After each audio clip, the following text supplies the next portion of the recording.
രാഷ്ട്രീയ കേരളം ഉറ്റുനോക്കിയ നിലമ്പൂർ ഉപതെരഞ്ഞെടുപ്പിന്റെ ഫലമറിയാൻ ഇനി മണിക്കൂറുകളുടെ മാത്രം കാത്തിരിപ്പ്. നാളെ രാവിലെ 8 മണി മുതലാണ് വോട്ടെണ്ണൽ.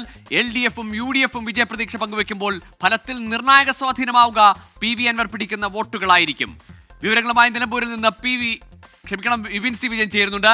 വിപിൻ, ഇപ്പോൾ ജില്ലാ കളക്ടർ കൗണ്ടിംഗ് സ്റ്റേഷൻ അവിടുത്തെ സാഹചര്യങ്ങൾ ഒരുക്കങ്ങൾ വിലയിരുത്തുന്നു എന്നാണ് ഞാൻ മനസ്സിലാക്കുന്നത്. ഏതായാലും മുന്നണികളുടെയും പ്രവർത്തകരുടെയും ഒക്കെ കണക്കൂട്ടലുകളാണ് കഴിഞ്ഞ ദിവസങ്ങളിലൊക്കെ സമൂഹ മാധ്യമങ്ങളിലടക്കം നിറയുന്നത്. ഓരോ പഞ്ചായത്തിലും ആര് ലീഡ് ചെയ്യും, അല്ലെങ്കിൽ അട്ടിമറി ലീഡ് നേടും എന്നുള്ള അവകാശവാദങ്ങളൊക്കെ കൊഴുക്കുകയാണ്. ഇനി ആ കണക്കുകൂട്ടലുകൾക്കെല്ലാം മണിക്കൂറുകളുടെ ആയുസ് മാത്രമേ ഉള്ളൂ. അതിനപ്പുറത്തേക്ക് യഥാർത്ഥ നിലമ്പൂരിന്റെ ജനവിധി പുറത്തേക്ക് വരികയാണ്.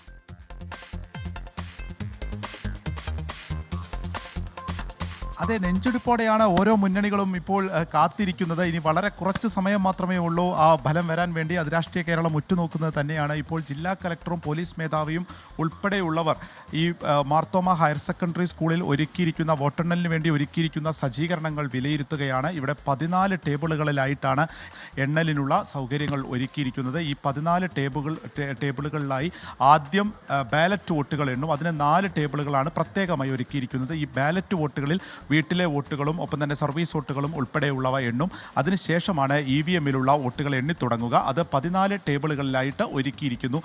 അപ്പോൾ 1 മുതൽ 14, പിന്നീട് 15 മുതൽ അത്തരത്തിലുള്ളൊരു ക്രമീകരണമായിരിക്കും. അങ്ങനെ വരുമ്പോൾ വഴിക്കടവ് പഞ്ചായത്തിലെ വോട്ടുകളായിരിക്കും ആദ്യം എണ്ണുക. അവസാനം അമരമ്പലം പഞ്ചായത്തിലെത്തിയാണ് അത് നിൽക്കുക. അങ്ങനെ 7 പഞ്ചായത്തുകളും ഒരു മുനിസിപ്പാലിറ്റിയും എന്ന നിലയിലാണ് എണ്ണുക. അപ്പോൾ വഴിക്കടവിലെ ഒരു വിവരങ്ങൾ വരുമ്പോൾ തന്നെ നമുക്ക് ഏകദേശം ഒരു ട്രെൻഡ് മനസ്സിലാവും. അത് UDFിന് ഒരു ശക്തി കേന്ദ്രം എന്ന് പറയാവുന്നതാണ്. അവിടെ LDF ലീഡ് ചെയ്യുകയോ അല്ലെങ്കിൽ UDFിൻ്റെ ഒരു വോട്ടിംഗ് ശതമാനം കുറയുകയൊക്കെ ചെയ്തു കഴിഞ്ഞാൽ തന്നെ ട്രെൻഡ് മനസ്സിലാവും. അതല്ല, വലിയ രീതിയിൽ UDFിനോ അല്ലെങ്കിൽ PV അൻവർ ഉൾപ്പെടെയുള്ളവർ വോട്ട് നേടുകയാണെങ്കിൽ ആ രീതിക്കും വലിയ വിലയിരുത്തലുകളിലേക്ക് കടക്കാനായിരിക്കും.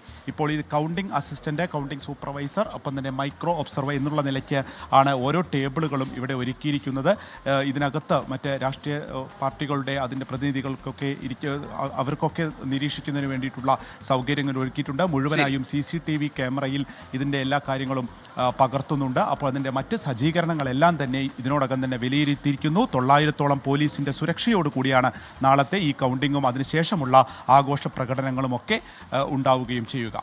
ശരി, വിപിൻ സി വിജയനാണ് വിവരങ്ങൾ നൽകിയതായാലും നെഞ്ചെടുപ്പിന് അവസാനിക്കാൻ ഇനി മണിക്കൂറുകൾ മാത്രം. ആ ആകാംക്ഷയോടെ കാത്തിരുന്ന ഫലം ജനങ്ങളിലേക്ക് എത്തുകയാണ്. 24 സജ്ജമാണ്. ഓരോ മിനിറ്റിലും ഓരോ ട്രെൻഡും മാറി മറിയുന്ന ട്രെൻഡുകൾ കൃത്യമായി വേഗത്തിൽ പ്രേക്ഷകരിലേക്ക് എത്തിക്കാൻ 24 സജ്ജമാണ്. അപ്പോൾ 24